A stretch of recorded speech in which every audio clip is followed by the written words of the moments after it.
Vamos abrir nossas Bíblias, irmãos, em Lucas, capítulo 4. Hoje a gente vai terminar a etapa da tentação de Jesus. Essa é a terceira parte. Foram 3 tentações descritas aqui por Lucas. E hoje nós vamos falar sobre a terceira, mas eu quero ler desde o início. Então, capítulo 4, a partir do versículo 1, mas nós vamos depois nos concentrar a partir do versículo 9 ao versículo 13. Leiamos, irmãos, a partir do versículo 1. Jesus, cheio do Espírito Santo, voltou do Jordão e foi guiado pelo mesmo Espírito no deserto, durante 40 dias, sendo tentado pelo diabo. Nada comeu naqueles dias, ao fim dos quais teve fome. Disse-lhe, então, o diabo: Se és o Filho de Deus, manda que esta pedra se transforme em pão. Mas Jesus lhe respondeu: Está escrito, não só de pão viverá o homem. E elevando-o, mostrou-lhe, num momento, todos os reinos do mundo. Disse-lhe o diabo: Dar-te-ei toda esta autoridade e a glória destes reinos, porque ela me foi entregue, e a dou a quem eu quiser. Portanto, se prostrado me adorares, será toda tua. Mas Jesus lhe respondeu: Está escrito, ao Senhor teu Deus adorarás, e só a Ele darás culto. Então o levou a Jerusalém, e o colocou sobre o pináculo do templo, e disse: Se és o Filho de Deus, atira-te daqui abaixo.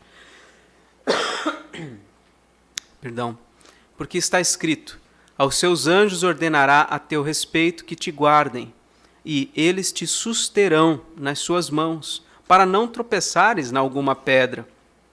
Respondeu-lhe Jesus: Dito está, não tentarás o Senhor teu Deus. Passadas que foram as tentações, de toda sorte, apartou-se dele o diabo até momento oportuno. Vamos orar. Senhor nosso Deus, obrigado pela tua palavra. Chegamos aqui, ó Deus, dispostos a ouvir a tua voz.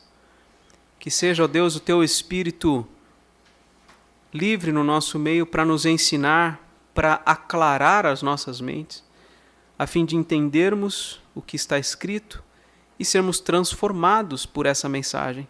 Assim pedimos em nome de Jesus. Amém. Eu mandei um PowerPoint aí no... Desculpa, tão em cima da hora, Mateus. Se você puder colocar. Irmãos, lá no Jardim do Éden, os irmãos já devem ter lido a história de como entrou o pecado no mundo. Ali os nossos primeiros pais foram também tentados. O principal recurso que Satanás utilizou naquele dia foi pegar a palavra de Deus e falsear essa palavra. Ele se valeu da palavra de Deus para manipular a situação e enganar Eva. O texto de Gênesis 3, 1 a 5, diz o seguinte: que a serpente, mais sagaz que todos os animais selváticos que o Senhor tinha feito, disse à mulher: É assim que Deus disse, não comereis de toda árvore do jardim? Satanás utiliza a palavra de Deus, pergunta, é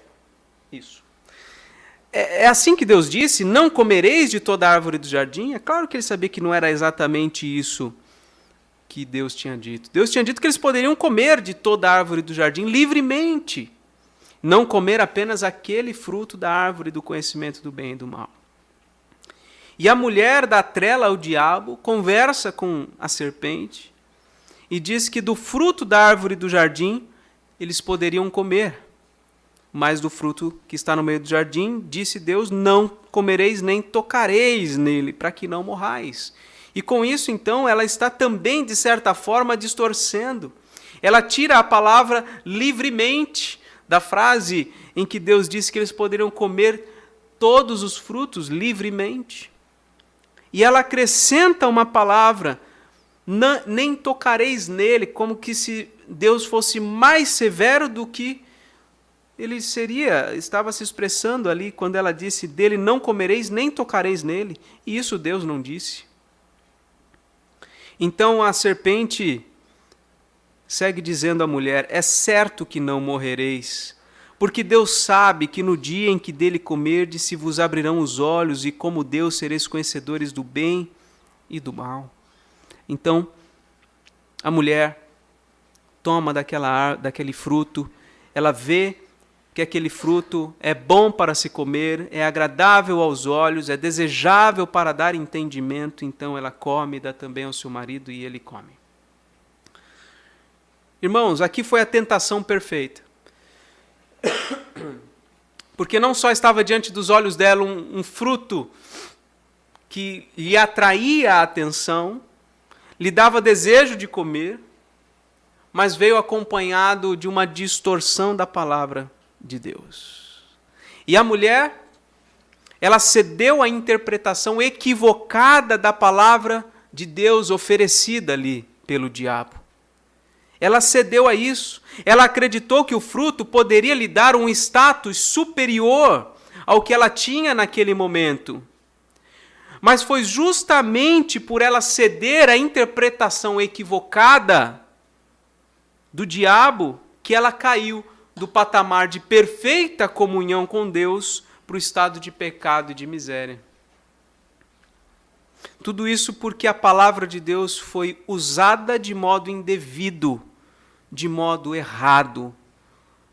Uma interpretação errada oferecida por Satanás e acolhida pela mulher. Daí surgiu, então, a tentação perfeita na qual eles caíram. E o nosso Senhor Jesus, pelo que nós acabamos de ler aqui, ele foi igualmente tentado pelo diabo nesse quesito. Assim como o diabo fez com a mulher no Éden, o diabo aqui também tentou distorcer a palavra de Deus para fazer Jesus cair. O diabo parece até crente, não é? Ele diz: se és o Filho de Deus, atira-te daqui abaixo, porque está escrito. Ele usa a palavra de Deus. Aos seus anjos ordenará a teu respeito que te guardem, e eles te susterão nas suas mãos para não tropeçares em alguma pedra. O diabo parece crente quando ele usa a Bíblia. Mas diferentemente dos nossos primeiros pais, Jesus, ele se manteve íntegro, se manteve fiel à palavra. E em resumo, o que eu quero destacar desse texto para nós aqui é que nós somos tentados a exigir provas do cuidado de Deus com interpretações erradas das Escrituras. Mas nós não podemos colocar Deus à prova. Então esse é o primeiro ponto que nós vamos ver. Somos tentados a exigir provas do cuidado de Deus com interpretações erradas das Escrituras. Se você é crente há muito tempo, provavelmente você já tem um texto bíblico predileto. Se você é crente novo, talvez também você tenha algum texto que lhe chamou mais atenção quando você ouviu. E eu creio que a maioria dos textos que a gente mais ama, que a gente mais gosta, não são aqueles que nos humilham. Não são aqueles que atestam a nossa miséria, o quanto nós somos pecadores. A gente não gosta de ser confrontado, não é? Os textos que a gente mais gosta são aqueles que, de alguma maneira, nos fazem nos sentir bem, realçam o nosso valor, nos dão a sensação de sermos seres privilegiados. Talvez o queridinho dos textos bíblicos para o brasileiro comum é o Salmo 91. Antigamente era até mais fácil da gente encontrar em lojas, estabelecimentos comerciais diversos, em casa mesmo. Muita gente tinha, talvez até ainda tenha, a Bíblia aberta no Salmo 91. E o Salmo 91 traz alguns versículos incríveis. Você lê isso, você fica até empoderado, né? Usando um termo contemporâneo. Por exemplo, o Salmo 91, versículo 3. Pois ele te livrará do laço do passarinheiro e da peste perniciosa. Versículo 7. Caiam 1000 ao teu lado, 10.000 à tua direita, tu não serás atingido. O versículo 10, nenhum mal te sucederá, praga nenhuma chegará à tua tenda. A gente se apropria desses textos e isso nos encoraja, nos anima. É natural. E a palavra de Deus tem esse propósito e essa utilidade de nos animar, de nos encorajar, sem dúvida. Mas veja, foi exatamente o Salmo 91 que o diabo citou para Jesus. Quando ele disse aqui, no versículo 10 e 11, aos seus anjos ordenará a teu respeito que te guardem, e eles te susterão nas suas mãos para não tropeçares em alguma pedra. Esse é precisamente o Salmo 91, versículos 11 e 12.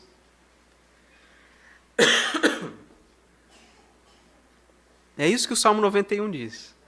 O diabo usando o texto, fora do seu contexto, para um propósito equivocado. Tem um episódio muito emblemático na Escritura, você deve talvez conhecer também, o episódio de Gideão pedindo sinais a Deus. Talvez você se lembre. Está registrado lá em Juízes, capítulo 6, versículo 36 até o 40. O texto diz assim, ouça rapidamente essa história. Disse Gideão a Deus, se hás de livrar a Israel por meu intermédio, como disseste, eis que eu porei uma porção de lã na eira. Se o orvalho estiver somente nela e seca a terra ao redor, então conhecerei que hás de livrar Israel por meu intermédio, como disseste. Quer dizer, Deus já tinha dito, e ele agora estava pedindo um sinal para confirmar o que Deus tinha dito. Aí diz o versículo seguinte, e assim sucedeu, porque ao outro dia se levantou de madrugada e apertando a lã do orvalho dela espremeu uma taça cheia de água. Mas ele não se contentou. O texto segue dizendo, disse mais Gideão, não se acenda contra mim a tua ira, se ainda falar só esta vez. Rogo-te que mais esta vez faça eu a prova com a lã. Mas agora o contrário, que só a lã esteja seca e na terra ao redor haja orvalho. E Deus assim o fez naquela noite, pois só a lã estava seca e sobre a terra ao redor havia orvalho. O pedido que Gideão faz a Deus e é atendido não indica uma fé madura. Indica, pelo contrário, uma fé imatura que beira a incredulidade. Porque Deus já tinha dito. E ele devia simplesmente crer no que Deus disse. Pedir sinais a Deus que extrapolam o que Deus disse não é sinal de fé. É sinal de imaturidade ou até mesmo de incredulidade. Um outro texto muito mal interpretado é o texto de Deuteronômio 28, 13. Você já deve ter ouvido isso muitas vezes. O Senhor te porá por cabeça e não por cauda. E só estarás em cima e não debaixo. Ah, que texto maravilhoso, né? O problema é que o pessoal não lê o restante do versículo que diz, se obedeceres aos mandamentos do Senhor, teu Deus, que hoje te ordeno para os guardar e o cumprir. Mas com base numa má interpretação desse texto, ou numa utilização errada desse texto, muitos ousam exigir de Deus sucesso, especialmente na área econômica e na área profissional. Muita gente usa esse texto para isso. Senhor, eu mereço ser cabeça e não cauda. Eu mereço estar por cima e não debaixo. Irmãos, nós não temos nas Santas Escrituras nenhuma base para nós exigirmos bênçãos da parte de Deus. Não há isso na Bíblia. Não há nada que respalde a atitude de determinar a Deus o que Ele deve fazer, ou de darmos passos ousados e arriscados na nossa vida, acreditando que Deus nos livrará. A Bíblia não apoia esse tipo de atitude. Muitos chamam isso de fé, determinar a Deus o que Ele tem que fazer, ter ousadia, tomar decisões arriscadas na vida. Muitos chamam isso de fé, mas isso não é fé. Pelo menos não é fé do ponto de vista bíblico. A fé bíblica não é essa. Nós precisamos conhecer a palavra de Deus e fazer uso dela, mas não como o diabo. É o diabo que faz isso. É o diabo que diz para Jesus e para nós, muitas vezes, que nós podemos nos arriscar e que Deus vai dar um jeitinho no final das contas.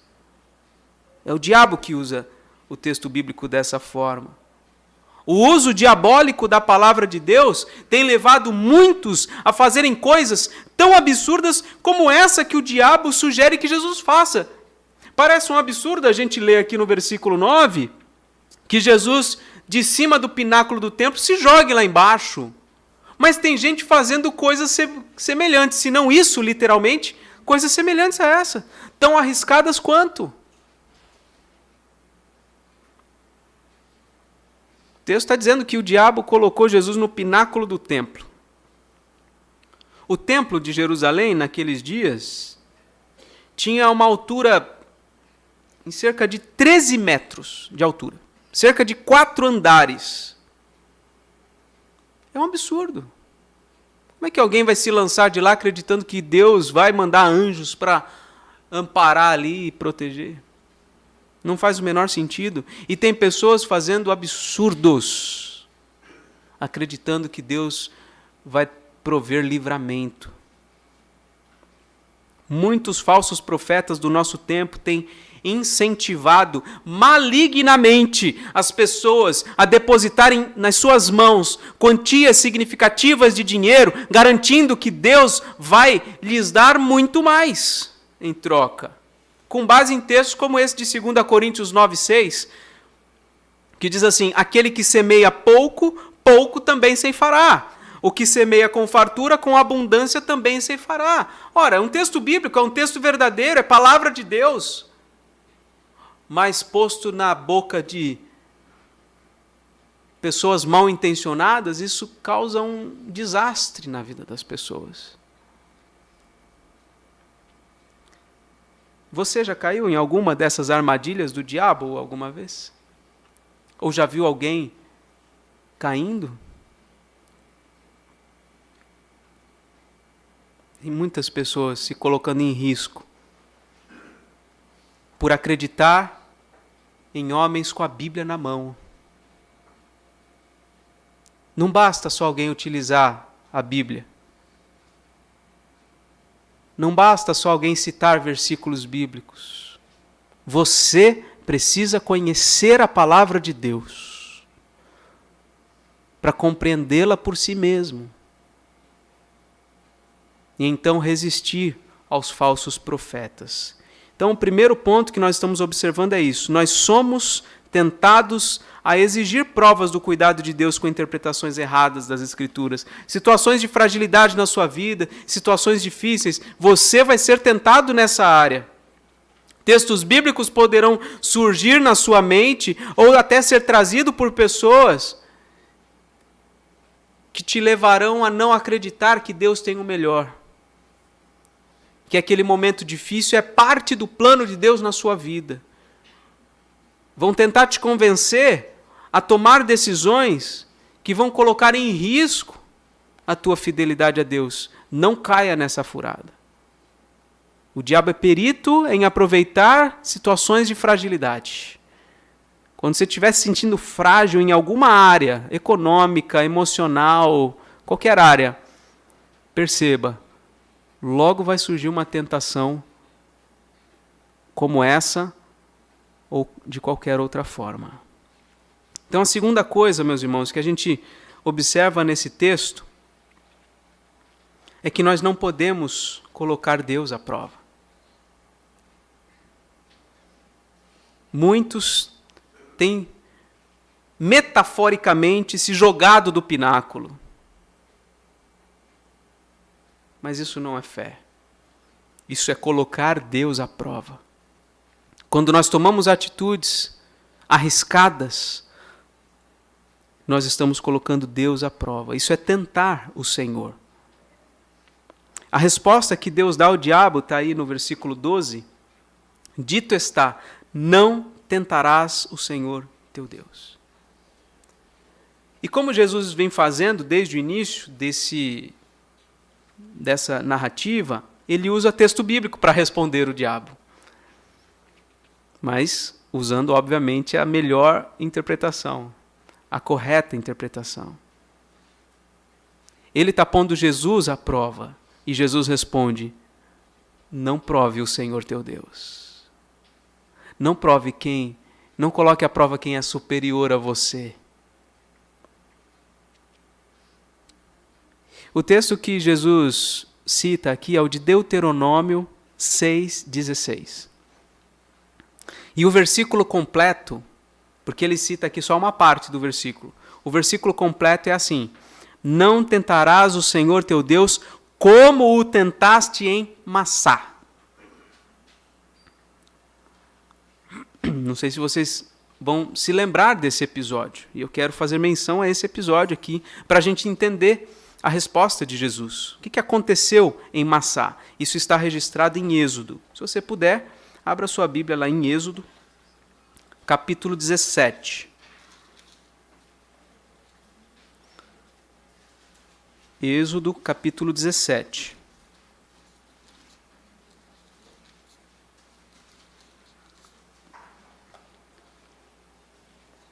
Nós vamos ler do versículo 1 em diante. Tendo partido toda a congregação dos filhos de Israel do deserto de Sim, fazendo suas paradas, segundo o mandamento do Senhor, acamparam-se em Refidim. E olha só, não havia ali água para o povo beber. E o que eles fizeram então? Contendeu, pois, o povo com Moisés e disse, dá-nos água para beber. Respondeu-lhes Moisés, por que contendeis comigo? Por que tentais ao Senhor? Tendo aí o povo sede de água, murmurou contra Moisés e disse, por que nos fizeste subir do Egito para nos matares de sede, a nós, aos nossos filhos e aos nossos rebanhos? E então clamou Moisés ao Senhor, que farei a este povo? Só lhe resta apedrejar-me. Respondeu o Senhor a Moisés, passa diante do povo e toma contigo alguns dos anciãos de Israel. Leva contigo em mão o bordão com que feriste o rio e vai. Eis que estarei ali, diante de ti, sobre a rocha em Horebe. Ferirás a rocha e dela sairá água, e o povo beberá. Moisés assim o fez na presença dos anciãos de Israel. E chamou o nome daquele lugar, olha aí, Massá e Meribá, por causa da contenda dos filhos de Israel e porque tentaram ao Senhor. Porque tentaram ao Senhor, dizendo, está o Senhor no meio de nós ou não? Quando diz aqui que eles contenderam, isso aqui é briga mesmo. Não é uma discussãozinha como a gente eventualmente se envolve. Não, é briga mesmo. É briga de beirar a agressão física.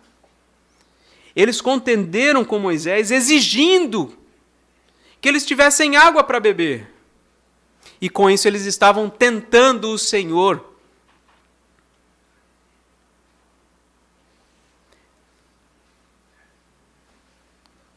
O que é tentar Deus? Ou colocar Deus à prova? O que é isso? É quando o homem pensa que está na posição de soberano. É quando o homem pensa que está na posição de determinar o que Deus deve fazer. Isso é tentar Deus. Isso é pôr Deus à prova. Mas Deus, meus irmãos, não sei quem já leu as Crônicas de Nárnia, Deus não é como um leão domesticado. Ele é como um leão selvagem. Não há quem possa dizer para Deus o que ele deve ou não deve fazer.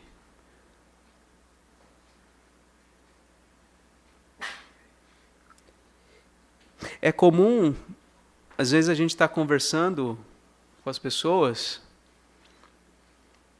a gente está conversando com elas, por exemplo, sobre alguém que está doente, e é comum a gente ouvir alguém dizer assim, não, fulano já está curado, em nome de Jesus. Ou então, fulano vai ficar bem, se Deus quiser, e Ele quer. Quem já disse isso aí? Não levanta a mão. Quem somos nós para saber o que Deus quer sobre a saúde de alguém? Quem somos nós para declarar a cura de alguém? Deus não nos deu essa autoridade. Deus não nos deu esse poder. Mentiram para nós durante décadas no Brasil, dizendo que as nossas palavras têm poder. As nossas palavras não têm poder. As nossas palavras não vão mudar uma única vírgula do plano de Deus. Jesus disse isso. Não useis de vãs repetições como os gentios, porque eles acham que pelo muito falar eles serão ouvidos. Isso quem faz é o povo pagão, é o povo idólatra, o povo que não conhece o Deus verdadeiro. A verdadeira fé, meus irmãos, não é ousada desse jeito, falando para Deus o que ele tem que fazer. Não é uma fé extravagante que determina o que Deus deve fazer. Não é uma fé que traz holofotes para o crente. Por que holofotes? Porque se eventualmente aquilo que foi declarado acontece, quem recebe a glória? Deus até recebe uma glória menor, mas a glória grande mesmo é para aquele que disse, para aquele que determinou. Não, a fé verdadeira, a fé bíblica não tem nada a ver com isso. A fé bíblica não traz holofotes para o crente.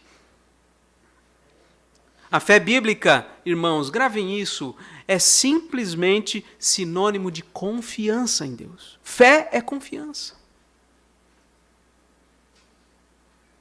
Fé é confiança em Deus. Aconteça o que acontecer. Simples assim. Independente do que acontecer, eu confio em Deus. Isso é fé bíblica. Independente do que será de mim, eu confio em Jesus e a minha vida está nele. Eu sou salvo por ele. Isso é a fé bíblica. Irmãos, nós não devemos seguir o exemplo de Gideão. A narrativa de Gideão não está posta como um exemplo para nós. O livro de Juízes é um livro de descrições de atitudes erradas, que não devem ser repetidas. Você já leu Juízes dessa forma? Não há ali exemplo de conduta cristã. Só há ali no livro de Juízes exemplos de condutas equivocadas de um povo que estava enfermo. Povo que estava carente da verdade, da palavra de Deus. Por isso fazia essas presepadas como de Gideão, pedindo sinais aqui e acolá. Nós devemos seguir o exemplo dos amigos de Daniel. O texto de Daniel 3, 16 a 18, diz assim: eles estavam ali, Sadraque, Mesaque e Abednego, diante de Nabucodonosor.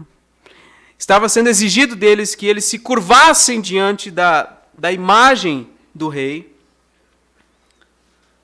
E caso eles não fizessem isso, eles seriam lançados numa fornalha. E a resposta deles ao rei foi a seguinte: ó Nabucodonosor, quanto a isto, não necessitamos te responder. Se o nosso Deus, a quem servimos, quer livrar-nos, ele nos livrará da fornalha de fogo ardente e das tuas mãos, ó rei. Se ele não quiser nos livrar, fica sabendo, ó rei, que não serviremos aos teus deuses, nem adoraremos a imagem de ouro que levantaste. Isso é fé. Isso é confiança em Deus. É quando, independente se Deus vai nos livrar ou não, se Deus vai nos responder ou não, se Deus vai nos curar ou não, nós confiamos em Deus. Isso é fé.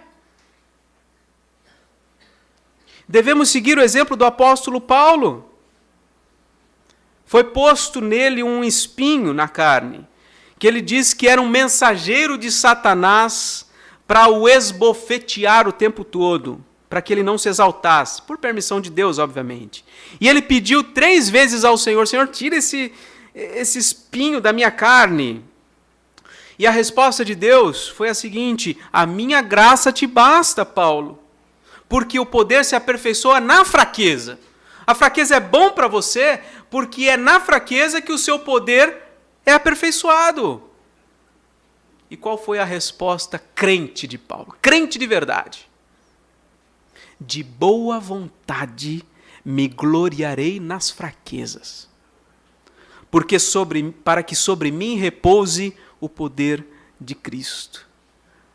Porque eu sinto, olha só, prazer nas fraquezas, nas injúrias, nas necessidades, nas perseguições, nas angústias, por amor de Cristo. Porque quando eu sou fraco, aí então é que eu sou forte. Isso é fé. Isso é se lançar nas mãos de Deus corretamente. Mas nós devemos sumariamente seguir o exemplo do nosso Senhor Jesus. Não só nesse episódio aqui, mas especialmente naquele texto, que eu já devo ter lido até na semana passada, quando Jesus estava na véspera da sua morte. E ele se prostrou sobre o seu rosto, e ele disse ao seu pai: Pai, se possível, passe de mim este cálice.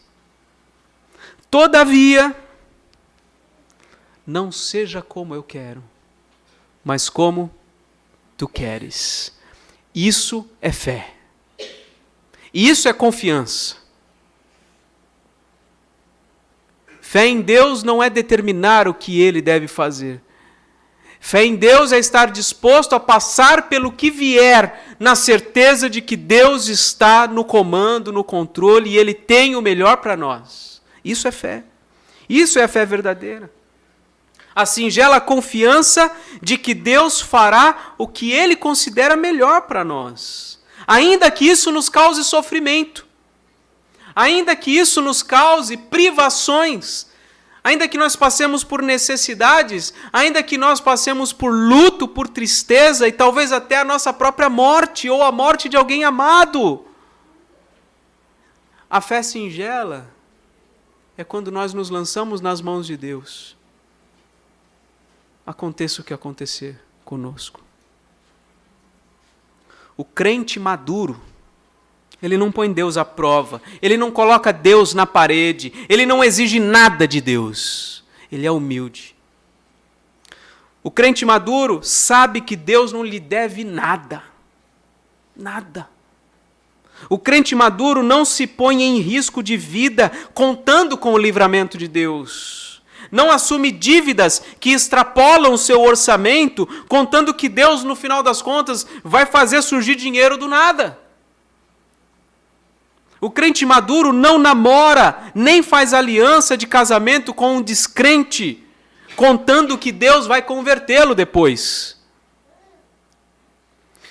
Crente maduro não descuida da sua alimentação, do cuidado da sua saúde, contando que no final das contas, se tiver alguma doença, Deus vai curar, Deus vai tratar. Crente maduro não deixa de estudar quando tem prova, contando que na hora Deus vai iluminar a sua mente, vai dar as respostas certas para ele anotar. Crente maduro não faz o seu trabalho de qualquer jeito, contando que Deus não vai deixá-lo ficar desempregado. Quem faz qualquer uma dessas coisas está tentando a Deus, está pondo Deus à prova. Mas o Senhor Jesus diz: não tentarás o Senhor teu Deus. Como é que Jesus resistiu às tentações? Em primeiro lugar, Jesus resistiu às tentações tendo o coração no Pai. No Pai. Você está aí com Lucas 4 aberto? Observe. A primeira resposta no versículo 4. Jesus disse: não só de pão viverá o homem. Uma citação de Deuteronômio 8:3. E a sequência do versículo diz: não só de pão viverá o homem, mas de tudo que procede da boca do Senhor viverá o homem. Jesus tem o quê? Ou quem na sua mente, no seu coração? O seu Pai. Versículo 8, a resposta de Jesus: ao Senhor teu Deus adorarás e a Ele darás culto. Ele tem o seu coração no Pai. Versículo 12, que é o texto que nós estamos estudando agora, ele diz: não tentarás o Senhor teu Deus.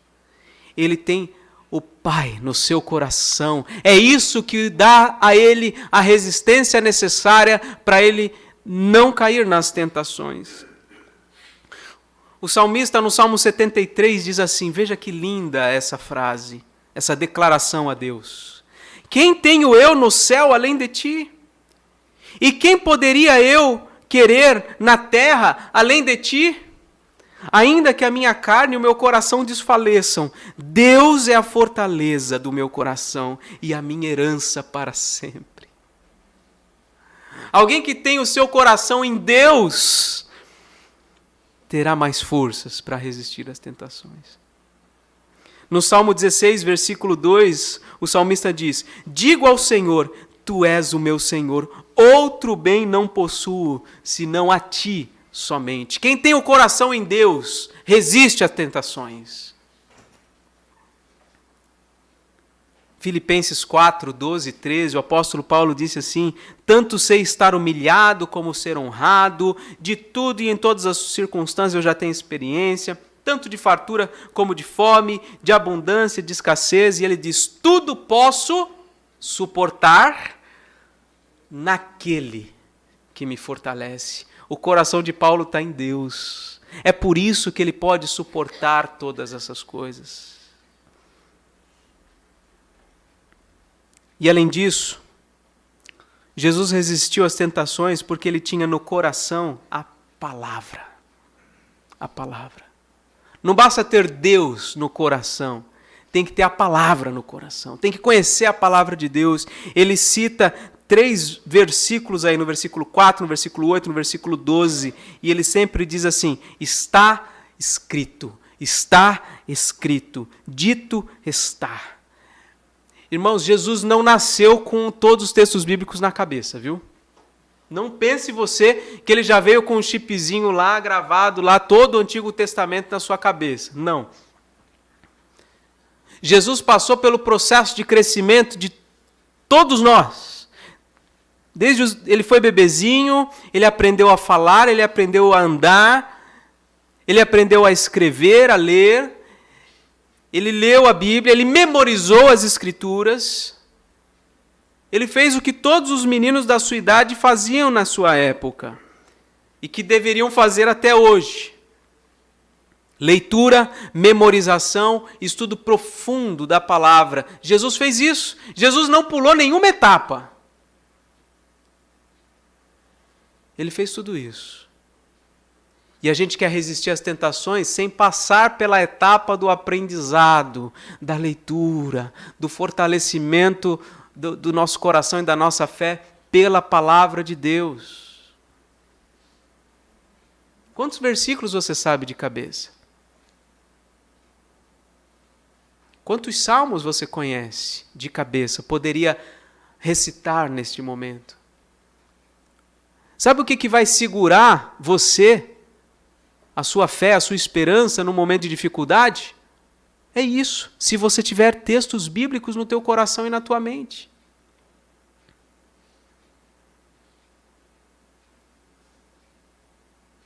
Enquanto eu estava preparando, nesse momento da minha escrita aqui do sermão, eu lembrei do seu Eli, marido da dona Neia.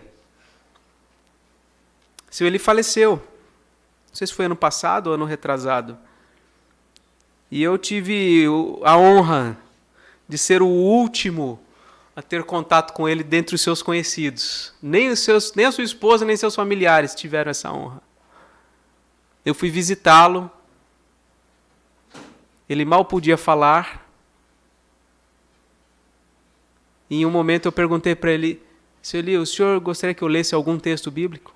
Porque ele não conseguia falar praticamente, mas ele balbuciou. 1 Coríntios 15. Você sabe o que tem lá? Devia saber. Devia saber. É o capítulo-chave sobre ressurreição. Sobre a doutrina da ressurreição. Essa era a esperança do seu Eli. Ele conhecia a palavra de Deus, ele morreu no Senhor. As tentações são muito comuns na vida de todos. Não há quem não passe por tentações. Ninguém está livre disso. Nem Jesus ficou livre disso. Mas o diabo não conseguiu derrubar Jesus. O diabo não pode causar danos em Deus. E é por isso que ele trabalha para causar dano à criação. E especialmente ao povo de Deus. Ele é como o leão que ruge ao nosso redor procurando alguém para devorar. A gente não pode esquecer disso. O diabo aproveita nossas fragilidades, irmãos. Fragilidade no casamento. Ele vai incutir na sua mente, no seu coração, a ideia do adultério, do divórcio. Fragilidade financeira. Ele vai incutir na tua mente, vai te trazer oportunidades de corrupção para você conseguir dinheiro de maneiras ilícitas. Fragilidade emocional. Ele vai te fazer comprar o que você não precisa. Ele vai te fazer comer mais do que você tem necessidade. Tudo isso para macular o povo de Deus. Para desonrar o nome de Deus através de nós.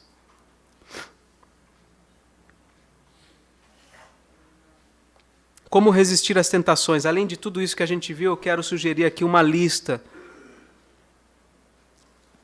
Primeiro, meus irmãos, orar como o Senhor nos ensinou. Lá na oração que a gente reconhece como Pai Nosso, Ele nos ensina a orar: Pai, não nos deixe cair em tentação. Oremos assim.